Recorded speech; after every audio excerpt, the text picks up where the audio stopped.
Welcome back, everybody. It's Zach here, bringing you guys another fantasy football video. We're into week 12 here, so we got 3 weeks left in the regular season, and then of course we've got 3 weeks in the fantasy football playoffs. So this is going to be probably the second to last trade video of the year here. Really, nobody has trades after week 13, so next week is like the later end of trade deadlines for each of you guys. So 2 more weeks basically to make trades in this in the season. So a lot of really important decisions to make here. Whether you're sitting at a spot where you're maybe you're 5-6 and you got to win these next 3 to get yourself into the playoffs.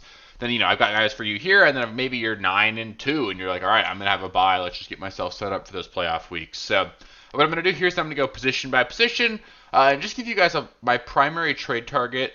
But depending upon where I'm at, so we will start off with players that I'd be looking to trade for if I just need to win these next 3 games. And the second set of players we'll go through will be players that I would trade for if I feel really good about that I'm going to make the playoffs. Just really want to give myself that bump when I get there. So if you guys have any specific trade questions, let me know in the comments below. I love helping you guys out there. And let's get into it, guys. Should be a good one. So my number one trade target at the quarterback position, honestly, regardless of where you're at in the standings, this applies whether you're 5-6 or if you're 9-2, like I mentioned earlier, is going to be Lamar Jackson. The rest of the season schedule is fantastic here. You get the Jets, the Bengals, the Steelers, the Bengals again, and the Patriots. Patriots really the only decent defense in there, and honestly, the Patriots are just such a good run defense that teams have had to throw against them. So great all around for Lamar here. Coming off of a predictable, mediocre game last week, he played the Browns defense, obviously maybe one of the best defenses in the NFL. And it just didn't. The touchdown didn't go his way. You had 2 rushing touchdowns in the game. Neither one was by him, of course. It just didn't break his way there. But the rest of the season here is going to be phenomenal. We know Lamar Jackson has quarterback 1 upside over this stretch, and I think people are a little bit frustrated with him. And the benefit here is that a lot of people that have Lamar Jackson have ended up with multiple quarterbacks because they were missing him for several weeks over the course of the season. They had to find themselves a suitable backup. I've seen a lot of teams that had like Lamar and Dak Prescott. You could easily just be rolling out Lamar and Drake May. I've seen teams with that sort of setup going. Lamar and Matthew Stafford's combination I've seen quite a bit. Teams that have Lamar are typically able to move off of him, and I think he's a guy that can really take your team over the top the rest of the way. You don't need me to sit here and tell you guys how talented and how explosive Lamar can be.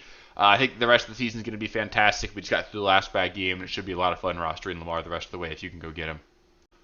So this is a guy that I'd be looking to trade for if you're just really struggling at that running back 2 spot, if you've been picking up the Amari DiMercados of the world and just praying for 7 to 8 points every single week. I think Alvin Kamara is actually a guy that can really slot in and be just a really solid low-end running back 2 the entire rest of the season. I don't think really at this point in his career that Alvin Kamara has a lot left in the tank, and I don't really think anybody thinks that, and I think that's why you can actually get him for a relatively cheap price tag. We just haven't seen him perform at really any sort of high level so far this season. But the rest of the season schedule is really fantastic here. You get Atlanta, Miami, and Tampa Bay over the next 3 weeks. That is 3 straight plus matchups.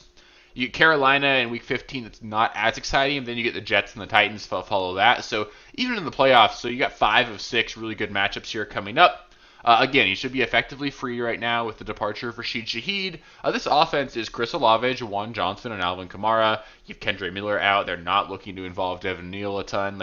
This is Kamara's backfield. You didn't see him get hyper-targeted out of the backfield by any means by Tyler Shuck, but Shuck played well enough that against these honestly horrendous defenses over the next 6 weeks. I'll take Carolina out of that because they've been decent on defense so far this season. But 5 of the next 6 matchups are against really poor defenses. The Saints are going to score a few points here and there, and Kamara's a guy that I think can really get it done, catch a few passes, has touchdown upside.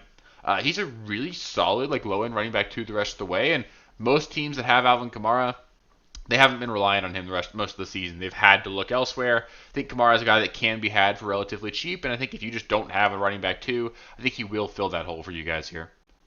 This one's maybe a little bit risky, but I think A.J. Brown is a really fantastic buy opportunity right now. Again, should come relatively cheap. Of course, you're not going to get him for free or anything, but you could probably pay wide receiver 2 value to get A.J. Brown on your roster right now. And they're about to play some teams that can actually score on them here. You get Dallas, Chicago, and the Chargers over the next 3 weeks. Those are 3 teams that can put up points and also that don't necessarily have very good defenses outside of the Chargers, who did just get absolutely demolished by the Jaguars.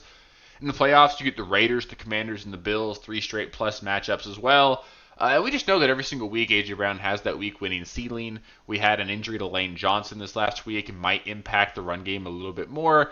forcing him to pass, and he's still got that squeaky wheel. Like you want to see that when you've got these wide receivers. Maybe you can say it's dumb. They talk to the media. They shouldn't really do that, but when they do that, they tend to just follow it up with more targets going forward. We saw him tie his career high in receptions in the first half last week. It was just a really gross game environment, but they were clearly making an effort to get him more involved, and he still looks good, right? It's nothing on film or anything looks like A.J. Brown is not a good player anymore. Like, A.J. Brown is still an incredibly talented player on an offense that's good, and the defense has just been playing so phenomenally that they haven't had to put up points. But if you get a game script where they're going to have to go score, which could easily happen against Dallas, Chicago, or the Chargers, could also pretty easily happen against Buffalo in your championship week. Not so sure about the Raiders or Commanders there, but this legitimate week winning ceiling here, and if he's your wide receiver 2, I still think there's going to be a lot of upside there, so I'd be okay trading that kind of player for him. And I'm going to double dip on the Ravens here. I think Mark Andrews is a phenomenal buy right now. He continues to be effectively free. In fact, I'm recording this Tuesday. It's possible he's sitting there on waivers for you guys in whatever league you're in. And he's got as much touchdown upside as any tight end in the NFL. He's a featured target in the red zone here for this team. And I just talked about how I think that Lamar Jackson is going to go out there and throw for a lot of touchdowns over the next several weeks. Mark Andrews is going to have several of those. He's also their preferred tush-push guy. We saw him get like a 30-yard rushing touchdown this last week on a sort of a fake tush-push. That's not going to be very prescriptive there, but the tush-push is, right? He could legitimately get pushed in the end zone at some point going forward as well. So just one more way that Mark Andrews can get it done for you. And with just how tight ends are, typically if you don't have a Trey McBride, a Tyler Warren, a George Kittle, Brock Bowers, like, you're looking for a guy that just has touchdown upside, because as far as the tight end position goes, outside of those guys that are just featured in their offense, it's touchdown or bust across the board there, right? So Andrews has that touchdown upside. It makes him really good. The schedule the rest of the season is phenomenal. It's the same schedule Lamar has. You get New York, Cincinnati, and Pittsburgh the next 3 weeks. Phenomenal matchups there. And then Cincinnati, New England, and Green Bay. I will note that Cincinnati is by far the best matchup you can have for a tight end. He gets them twice over the next 6 weeks. So Andrews should be in line for a really big stretch here. I think he fixes your tight end spot the rest of the season. If you're just been streaming the position, for whatever reason, Andrews is very readily available on waivers right now. He's a guy that you can just pick up and play every single week the entire rest of the way, and he's probably going to have a 2-touchdown game at some point here. He could easily be the reason you win a week, and he's free, so he's a guy I want on my roster right now. All right, so we're going to move into players I would be looking to acquire if I feel really good about my odds of making the playoffs, and I just want to get myself set for the fantasy playoffs. This one is tough to get out, but I'm just going to say it. J.J. McCarthy is a guy that I still think can be reliable for us once we reach the playoffs. Of course, if you're in a spot where you're just rock solid, you know you're going to make the playoffs, you're probably feeling better at quarterback than this, but if for whatever reason you've got a phenomenal team and you just haven't been able to get quarterback right, I think J.J. McCarthy can do that for you. He's got the second best playoff schedule for the quarterback position, and you can see he gets Dallas, New York, and Detroit. So 3 straight phenomenal matchups. This is a team that they're not out of it, but they're going to have to win a lot of games down the stretch, and they're going to need to get hot here. If you pair that schedule with these weapons like Justin Jefferson, Jordan Addison, arguably the best wide receiver duo in the NFL, it's certainly up there. You could put Higgins and Chase, CD and Pickens there, but it's clearly an elite duo there. We know that they're pass catchers in this offense that can get it done. And J.J. McCarthy, I think people are being a little bit too harsh on. He obviously has not played well. He's been horrendous so far this season. I'm not trying to make excuses for him, but this is effectively his rookie season. He had to miss significant time so far, so we've really only seen about 5 games for him. It's really common to see quarterbacks and really rookies in general, which I'm going to call J.J. McCarthy a rookie, sort of take that step forward over the back half of their rookie season. We should expect to see J.J. McCarthy continue to do that, and I think that there's at least a chance that J.J. McCarthy figures it out, gets it done with these elite weapons and these plus matchups, and ends up being a reliable fantasy quarterback for us in the playoffs. And I won't be shocked at all if he goes out there and has a top 5 week over the fantasy playoffs. He's a guy that if you're just really desperate there, I think he can get it done for you. Definitely someone I'm okay having, and add him on waivers. Don't play him over the next couple of weeks and just see what happens, because he's certainly going to be available on waivers, and there is going to be probably. If we don't see him perform any better over the next 3 weeks, then you obviously don't go there. But the schedule, the weapons are set up. If we see progression over the next 3 weeks, McCarthy can legitimately be an asset in the playoffs, and nobody's expecting that right now. Next, we got Quinshon Judkins as my primary running back target if I need a running back that I want to boost my roster with in the playoffs. Obviously, been a little bit disappointing lately. He's averaging 7.3 PPR fantasy points per game since week 8, so that's not great. Obviously, he's been a low-end running back 2 at best. That's obviously not what you want to see, but the playoff schedule certainly gets me excited here. You get Chicago, Buffalo, and Pittsburgh. Buffalo, we've seen get abused on the ground lately. Chicago's given it up through the ground. Pittsburgh let Chase Brown have his best rushing outing of the season. These are three straight defenses you can absolutely run on, and there are also games outside of the Buffalo one that the Browns will be competitive enough in, right? That that Pittsburgh game that's in Cleveland, they'll be competitive enough. Chicago, they're not blowing anybody out right now. So outside of Buffalo, who has the best matchup in terms of their ability to get beat on the ground, they should be in these games enough that they can lean on their run game.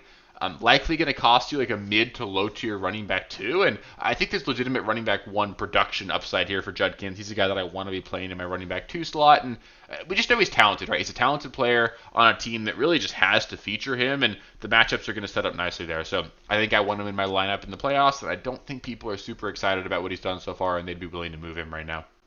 My primary wide receiver target, if I want to boost my roster for the playoffs, is going to be Ricky Pearsall. I'm going to give him a pass for a poor outing in his first game back this last week. They got up super early, didn't have to do a whole lot through the air. It was just a really easy game for the Niners to win this last week. And honestly, he's probably going to be useless for the next 3 weeks. And that's Ricky Pearsall. I don't think I said his name yet. But over the next 3 weeks, you get Carolina, not a great matchup. Cleveland, we would talk about how great their defense is. That's not a great matchup. And then you get a bye, right? So weeks 12, 13, and 14, don't really bank on Ricky Pearsall being super reliable for you, but then the following 3 weeks, you get 3 straight phenomenal matchups with Tennessee, Indianapolis, and Chicago. So outside of Tennessee, Indy and Chicago certainly going to be able to sort of at least keep up with the Niners, right? So those could easily turn into shootout kind of games. It's the 3rd easiest strength of schedule for the playoffs for a wide receiver position, and we clearly know that Pearsall is their most talented wide receiver. We're hearing more and more reports about how Brandon Ayuk's just not going to come back at any point this season. You got Brock Purdy back last week. That elevates the ceiling a little bit for these pass catchers. Pearsall could certainly step in, be the number 1 target for an offense that's going to score a lot of points against some bad defenses in the playoffs. So I want him. Again, he should be near free. And if we see any sort of production over the next couple of weeks before the bye, or if we see a good game against Tennessee, you'll feel really good about playing him against Indianapolis and Chicago. And I think he can be a legitimate league winner if things break right for him. And the final player we're going to highlight here, it's not a super hot take, but Tyler Warren's going to be really good during the fantasy playoffs here. His schedule is the best schedule for a tight end during the fantasy playoffs. You get Seattle, San Francisco, and Jacksonville.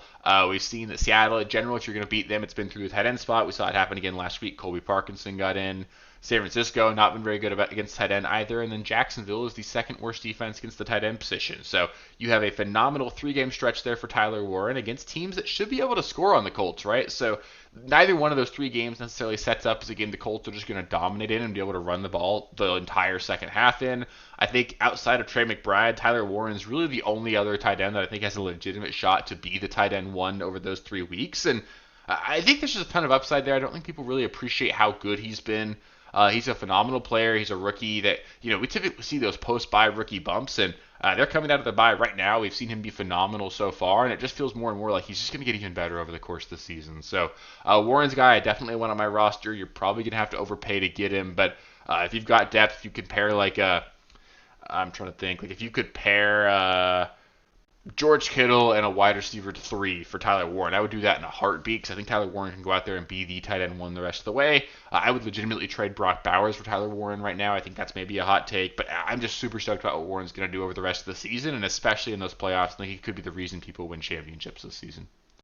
So that'll do it for the players I'd be looking to trade for this week. Up next, I'm going to go over the same format here, but players I would be looking to move off of, whether you need to win the next 3 weeks or whether you're trying to set yourselves up for the playoffs. So stay tuned for that video. That one should come out the same day as this one. And then, of course, if you guys have any specific trade questions, make sure you just let me know in the comments. I love helping you guys out there.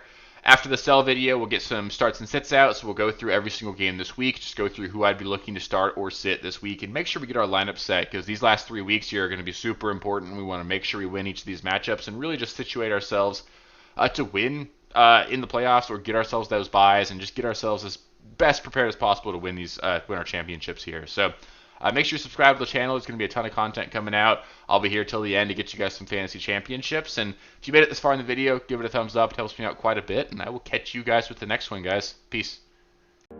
Thank you guys for watching. If you haven't already, please be sure to subscribe to the channel, like the video, check out these other videos here if you haven't. If you want more content, please feel free to follow me on Twitter at RealSteelFFB. I'll be more active on there as the season goes on. Thanks. Catch you later.